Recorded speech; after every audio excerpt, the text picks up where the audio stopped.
if I have to restart investing in Pokemon, what would I do and how would I get back on my feet? Well, in this video, I'm going to explain a couple steps on how I would do that from the start till the end. Now, the beauty of this is that if you're relatively new to investing, you can actually just pick up on these steps that I'm doing now, because it takes a good couple months to years to figure out what the best meat and potatoes is, what you should fuss around with, and what you shouldn't, what's a time waster and what's worth your time. Let's begin. I just want to say, guys, we are closing in at 1,000 subscribers. That is pretty crazy. Thank you guys so much. I really appreciate it. I don't really want to waste any more of your time, so I just want to say, if you're new, please subscribe. But yeah, let's begin. Alright, so the first thing I do, let's just pretend my house burned down, okay? Simple as that. House burned down, boo, lost everything. Okay, first thing I do is buy a phone and I download 3 applications. These 3 applications are realistically the only applications you need. Number 1 is eBay, number 2 is Facebook, and number 3 is Discord. These are your 3 main apps you need. Of course, Messenger as well, but Messenger and Facebook is pretty much the same thing. So eBay is really good to sell stuff. Facebook is really good to sell stuff as well, but eBay is good to sell those niche things, like a PSA 10 Mimbrion, or like a PSA 8 Charizard, some random stuff like that. Facebook is really good to sell like booster boxes and sealed product and generally hot items. eBay is really good for selling, more niche stuff, like a PSA 7 card from 10 years ago. And then finally, Discord is because I would find a Pokemon Discord group where you get notifications for drops. And basically, I would try to find local drops and snipe any 151, and anything you can get at retail, any prismatic you can get at retail, any 151 you can get at retail, and it's pretty easy to get notifications. If you're in Australia and you want a good Discord, just use the one in the link. There's the top one. All you need to do is connect your Discord account to Whoop and then join. If you use my code SAMBOY50, you get 50% off. But basically, you get pings and it's really good. You can accumulate product under market pretty easily. If market is $90 for a booster bundle, but then a local store, you get a ping that they just restocked, and then you go there and get a couple of booster bundles, that's great. So that's the first thing I do. All right, number 2 is you need some sort of income source. If you don't have an income source, you can't really invest. So if I didn't have a job, I would get a job. So if I do have a job, I would continue working at that job. But if I don't have a job, I would make sure to get a job ASAP or some sort of income stream. It can realistically be anything. If you don't have a job, you could do food delivery. If you don't have a car, you could do food delivery on a bike. If you don't have a bike, you can walk. Just figure it out. You need to get some sort of income. The next thing I would do is make want-to-buy posts on Facebook for specifically sets that have not jumped up but are about 2 years old. So the latest set that has jumped up that is 2 years old is Paldea Evolved. Now you have to target good sets. Notice how Scarlet and Violet Base did not jump up because it's a bad set. It's not that good. It gets 3 big dooms from me. It's not that good. So Paldea Evolved, which is 2 and a bit years old, that has jumped up because that's a good set. So that's the thing. You need to target the oldest set that's good and hasn't jumped up. So 3 things. Oldest, hasn't jumped up, and is actually a good set. Next one on the list is 151, but let's just say 2 years' time, the next oldest set is Black and White or Mega Evolution, then you would want to jump on those, provided they haven't jumped up. You could buy Paldea Evolved now, but you kind of missed the train. But 151 hasn't really ticked up a lot anyways, other than it being at like $90 a bundle. Now, the reason why you want to make want-to-buy posts on Facebook, Discord, and really spread the word that you want to buy these items is because if you buy something on eBay or if you buy something on TCG Player, there's a 13% fee that the buyer has to cop. Now, here's the thing. The buyer doesn't cop that. What the buyer does to combat it is it just ups the price by 10%, 15%, or 20%, right? So if you sell something on Facebook for $100, generally you can get a premium on eBay for about $130. Now, people think it's the other way around. People think that if you sell something on eBay, you have to trim off the fees. It's actually the other way around. If someone is willing to pay, I don't know, let's just say $10,000 for a card on Facebook, then it will sell on eBay for about the $1,200 range. The reason is because people just need to cover that fee. So if you're buying on eBay to invest, then the problem is that you're copying that fee. You think that you're not, but you are. You're copying that fee every single time. You can buy 151 booster bundles on Facebook for $90 each, but you can't get 151 booster bundles on eBay for $90 each. It's more of the range of 105 to 110. So you always want to make sure that you're selling on eBay, but you're not buying on eBay. You're buying on Facebook. Buying on Facebook is key.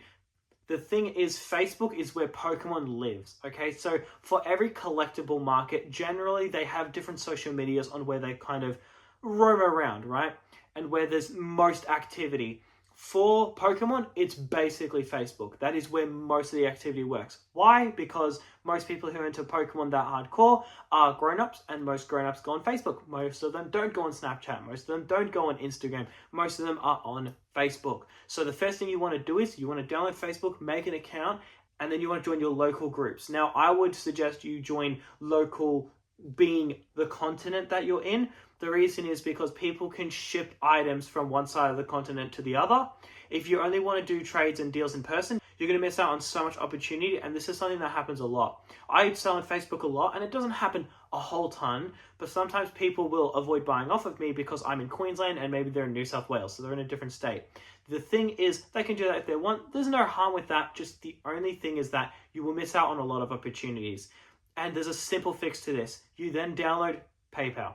PayPal is a great application for buyers. Basically, it gives buyer protection. Now, the thing is, there is a 3% fee, and generally sellers do like to stack that fee if you choose to use PayPal on top of the asking price of the item.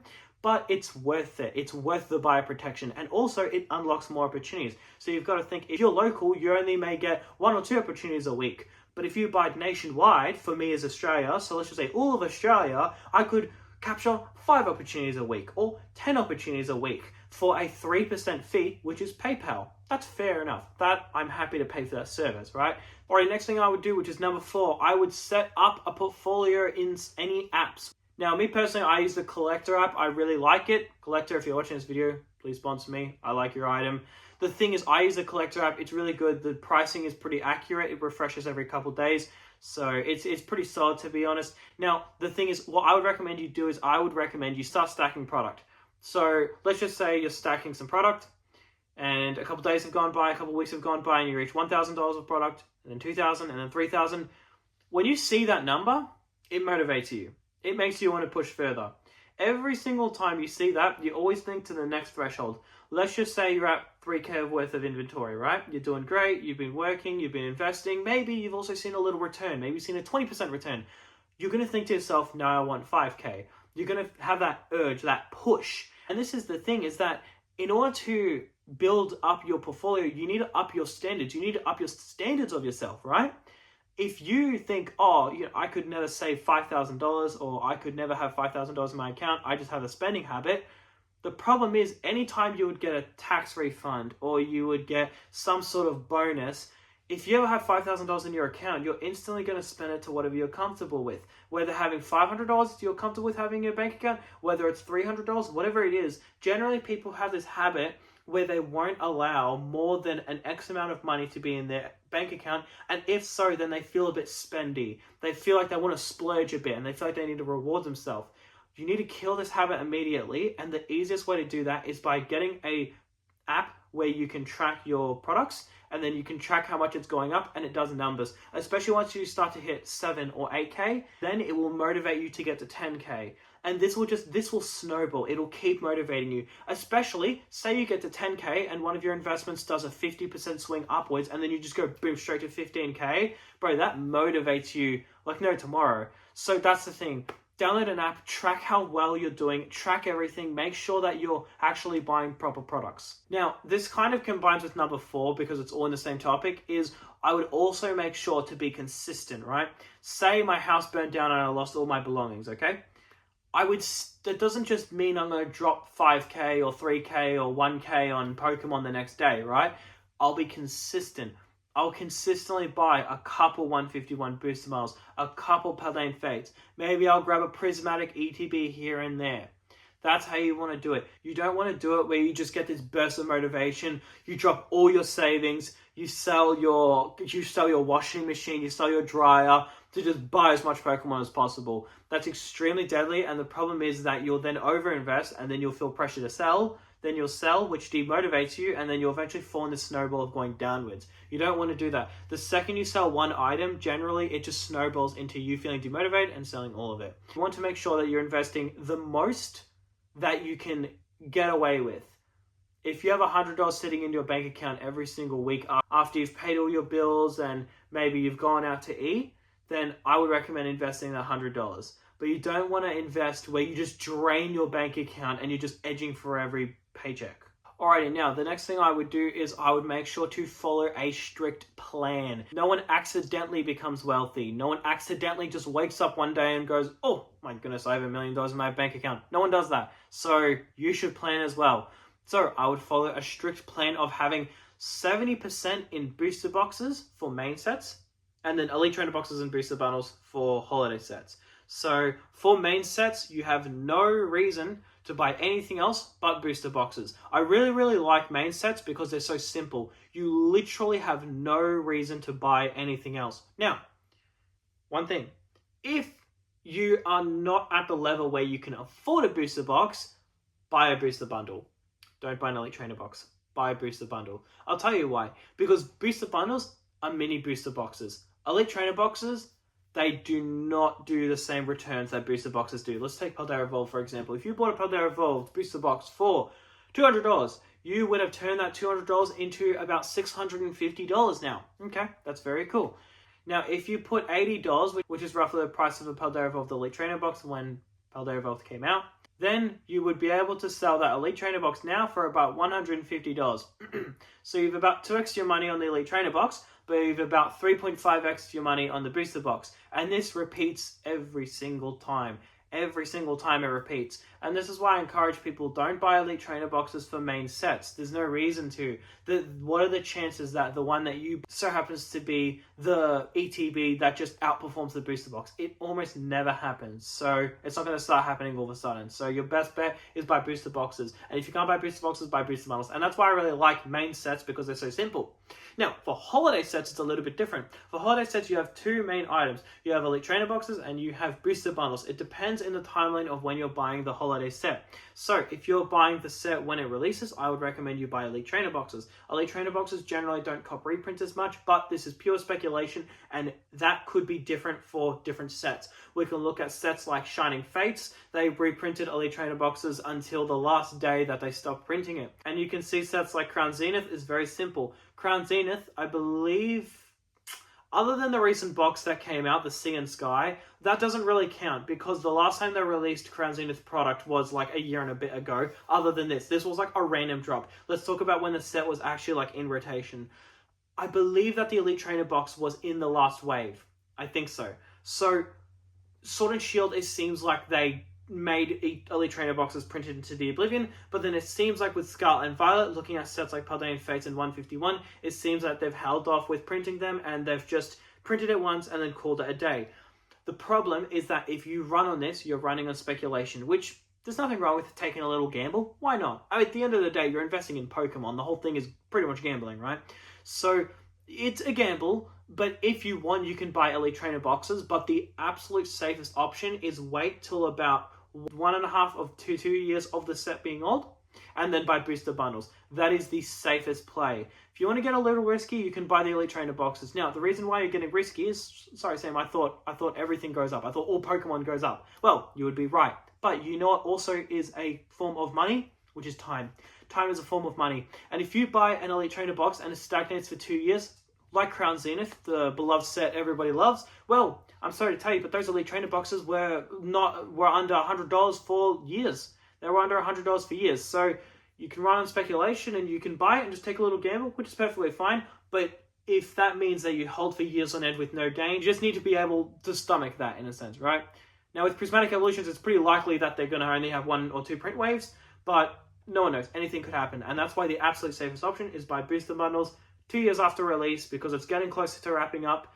It's not going to get any more reprints or maybe one more restock, but realistically it's getting ready to wrap up, so that's the safest option. So I would allocate 70% to those, then I would allocate 20% to promos or singles. So singles are really good to invest in, however I've noticed that promos are really good to invest in. The reason is because promos are pretty finite. The reason why promos are pretty finite is because Elite Trainer boxes are not worth opening them up once they get to a certain level. Let's be real for a second. Crown Zenith packs are about $13 each. Okay, cool. So Crown Zenith Elite Trainer box, you get 1 promo worth about $20, and then you get 10 packs worth about, I think it's 9 packs worth about $13 each. So in value, you're only getting like $140 worth of value, but a Crown Zenith Elite Trainer box is $300. So what does this mean? What's going on? Well, the premium is the sealed box, just like booster boxes. That's the premium, not the contents inside. So it gets to a certain point when it's actually not worth opening up the Elite Trainer box, and it's actually foolish to open up the Elite Trainer box. You'll literally just lose money the second you rip that seal, meaning that the promo becomes stagnant and has room to go up. Now, Bitcoin is an asset that averages about 100% per year. Now, a lot of people deem Bitcoin risky. They think that it could crash to 90% or 80% or whatever. That's fair enough. But what if I told you that there was an investment where it could average 100%, but there's a very low chance of it crashing? And this is where we get ETB promos. So the best ETB promo I would recommend you buy is the Prismatic Evolution EV promo. Now, let's just say in this world that it takes 9 years for it to go up from $10 to $100. I think it would be sooner. Let's just say it's 9 years. So that means you would average 100% of a return per year.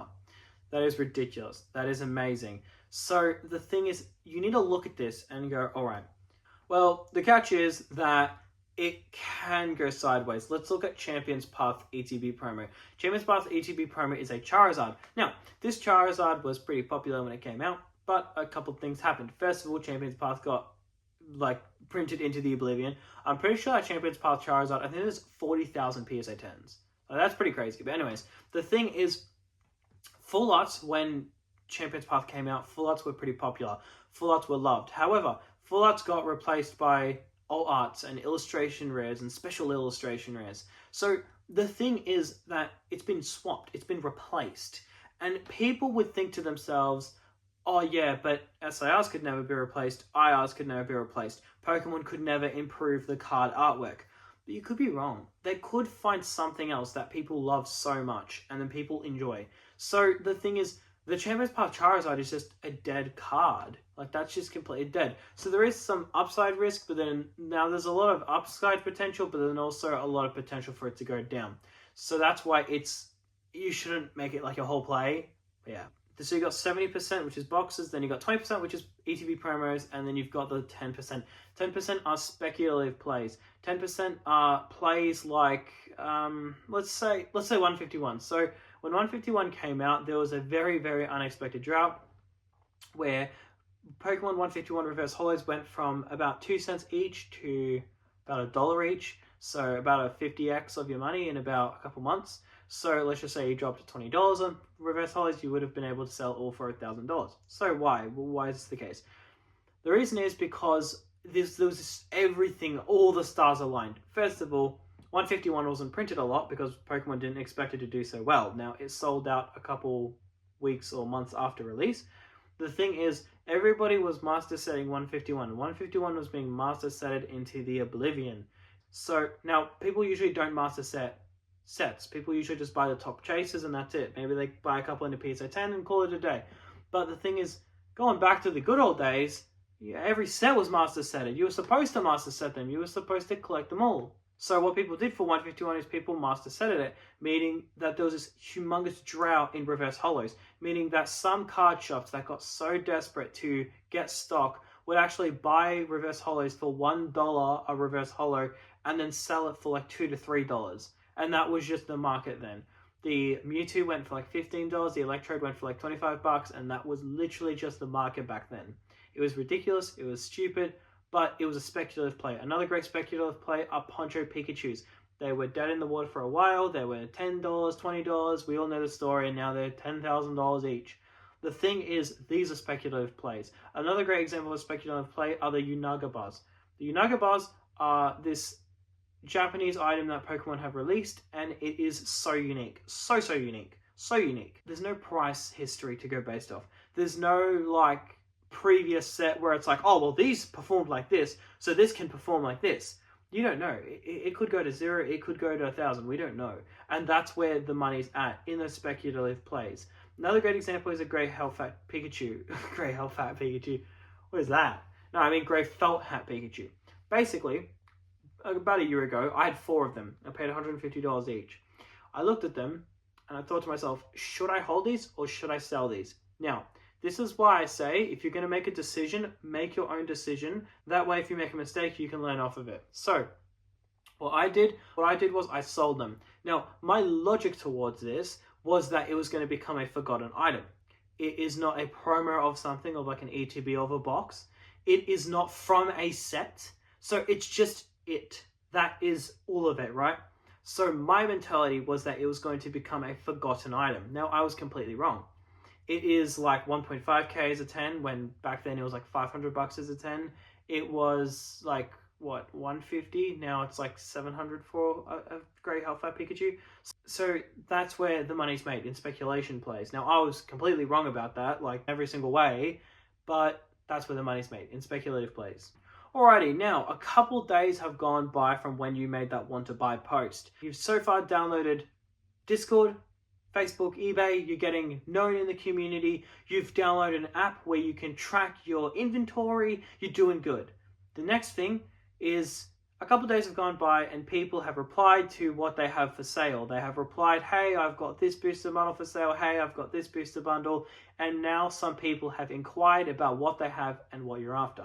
So you've got 3 people who've reached out to you who want to buy a $100 item. One person offers it at $70, one person offers it at $85, and one person offers it at $115. So the person selling it for $70 is a brand new Facebook account with no profile picture, no references, and he wants a bank transfer. Very suspicious, not very demure. Very opposite of demure, yeah? So the thing is, he's super sus and he's super sketchy. But here's the thing, you could save huge on it. You could save huge on buying it. So, I mean, hey, you might as well worth the risk, right? Well, no. The reason why it's not worth the risk is maybe occasionally you'd get these ridiculous deals where people sell it way under market.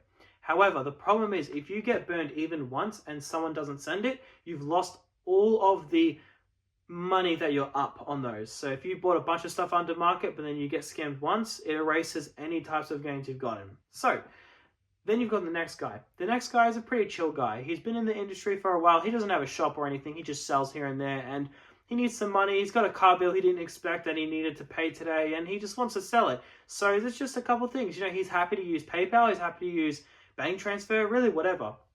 He's a pretty chill guy, but he only requires that you pay today because he's got his bill he needs to pay. Now, this is pretty fair. This is a pretty reasonable thing to do, that people do.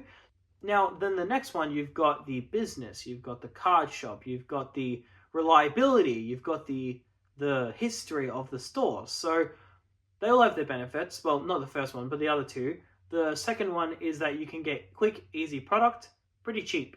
Now, the business is really good because, first of all, you're more than likely to get it not resealed and more than likely to get it intact because they get it straight from distributors a lot of the time. Now, with stores, I wouldn't recommend buying off of them if it was like 1 or 2 boxes. And the reason is because generally you can find people selling it cheaper. Now, where stores come in quite well is when you buy large sums off of them. Let's just say you buy 10 151 booster bundle displays. Now, I know this is out of reach for most people, but let's just say it's within reach. What's easier? Buying 10 151 booster bundle cases for $1,300 off a store, or buying them on Facebook for $1,200. So in total, you save $1,000 buying off of people on Facebook versus a store. Now, here's the problem about Facebook. The problem is that people can pack it wrong and then it gets damaged. But also, the issue is that you have to find those people. So you have to, buy 2 off of this guy and then 4 of this guy and then 2 off this guy. If you buy it off a store, you can just buy all 10. Yep, sweet, okay, thank you, wham, bam, thank you, and you move on with your life. The thing is that this comes in use when you're making big plays, and I'll tell you why. Because let's just say you spend $10,000 on 151 booster bundles. Let's just say you bought 100 at $100 each flat. If those go to $300, it doesn't matter whether you paid $95 or $100 or $110. If it's within that ballpark, it doesn't matter ultimately. So the guy who busted his ass buying it on eBay, buying it on Facebook, driving around, and overall just really trying to hunt 5% off, 10, 20% off the item, well, you go ahead and go, you know what? No. I have another currency, which is time. Everybody has time. Some people have more than others. Now, this person wants to maximize their time. So they just buy 100 off the card shop and then they just leave it in their closet. And then once it goes to $300, maybe they'll sell it with a hefty profit. The point is that once it gets to a certain level, it doesn't matter what you paid. If you're up 2, 3, 400% of your investment, who cares whether you paid $100 or $105 or $110?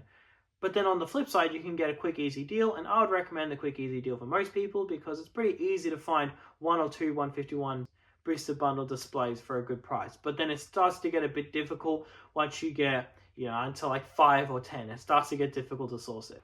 Alrighty, now number 6 is only chase sets with good hits. Now, it really doesn't, it's really not that crazy. I don't have to do this whole analysis on it. It's as simple as this. Does it have an expensive chase? Yes. Okay, buy it. The next set to go up is not Obsidian Flames. It should be. Their Evolved came out, then Obsidian Flames, then 151. So why are we skipping Obsidian Flames? Well, it's because Obsidian Flames is such a crappy set. It's not good. So then why would people buy it? So skip the bad sets and stick with the good ones. Number 7 is build a presence online. Have that niche that people know you by. I'll tell you why. Basically, here's the thing. So many platforms you can buy Pokemon. You've got TikTok, Instagram, Facebook, eBay, websites, everywhere. In person, you can buy it everywhere, right? So somewhere, there's an item you're after. Let's just say 151 booster bundles for the sake of the video. Someone has the cheapest possible listing nearby or within a feasible range, right? Now someone has a 151 bundle listed at the cheapest possible price. Generally what people do in the Pokemon industry is they tend to ping their friends or people that they know if they see that something they are after is available. Great example is my mate. He's very familiar with Poncho Pikachus and Japanese exclusive items. He taps into Poncho Pikachus, Unaga bars. He taps into Grey Help Fat Pikachu. He taps into stuff like that. Very niche things. So whenever I see Japanese exclusives or Chinese exclusives, I always ping him. We chat about it. We have a conversation about it. Now, the reason why is because I know that he might be interested in it. Now, I'm just doing him a favor and just pinging him. It takes me 5 seconds. And the thing is, now what happens is if you're that person, then that means that you have all of your mates constantly on the router looking around for products that you're interested in. So it puts more eyeballs, saving you time. Now, it doesn't have to be this whole maximizing thing where you maximize it for your best possible gains. No. It can just be you simply pinging your friend because you're like, hey, I know you're after this. So you want to have that presence online where people know that you're after something and you have this certain niche so that you save time because they ping you on listings for you. A great example is, A great example are Journey Together enhanced boxes. I was accumulating Journey Together enhanced boxes. I have 15 of them. I'm pretty happy with them. I think they're going to do quite well, but I have 15 of them. Now, a lot of people in the Australian industry knew that I was accumulating it. I made it quite public. So then when there were auctions, when there were listings, people would ping me until eventually I was like, all right, thanks guys, I have enough. That's very useful. It saves me so much time and everybody's doing each other's favors. It's great. Alright, number 8 is build good relationships. This is so simple. Build good relationships. You need to have a guy for everything. I'll give you an example. Japanese products. I used to sell Japanese products. I don't really do it anymore because it's not really worth it. But basically, the guy that I bought Japanese products off of, I have built such a solid relationship with him. He has a distributor's account, so I had built such a good relationship with him that he was happy to order items on the distribution site and sell them to me at cost price. It was purely just to help me out. It did not benefit him in the slightest, but he did that to help me out because I had been so good to him. I'll give you a good example. He taps into Pokemon Japanese items. Now, he once also tapped into Dragon Ball Z. He wanted to give it a shot. It didn't really work out. It didn't do well. And he messaged me and he said, hey Sam, would you be able to sell this for me? I just want to break even on it. I want to sell for way under MSRP. Could you list it for me and just try to sell for me? I know you have a good presence online. And I said to him, I'll do you one better. I'll buy them off of you. I said, I'll buy them off of you and I'll break even on them. Why? So he can get paid right now and he doesn't have to think about it. Now, I didn't want to do this, but I did it to strengthen my relationship with him. And I made that clear to him. I made it clear that I'm doing it to help him. And that did numbers in the future. So this item, I actually lost about $90 on. I lost about $30 on each box and I bought 3 of them. I thought maybe at best I could lose $5 and then hopefully I could maybe break even if we get lucky. But no, they were just dead. They were completely dead. So because I did that, he has done so many favors for me in the future. So many. I mean, I've made that back so many times. That $60 or $90, I've made it back multiple times. And that's the power of building good relationships. It's not just taking. It's actually helping people out. And then they help you out as well. This is how good business relationships work. One person does not just help the other person out and calls it a day. Thanks, man, but I'll take it from here. No one does that. good business relationships are built on when both people are bringing value to each other. A great example is if someone approached me and said, hey, could you please sell me your item? Well, I have the audience, they have the product. We can both help each other out, right? That's the thing. That's how it's done. Now, if you take and take and take from the other person, but then they don't receive anything in return, there's no relationship there.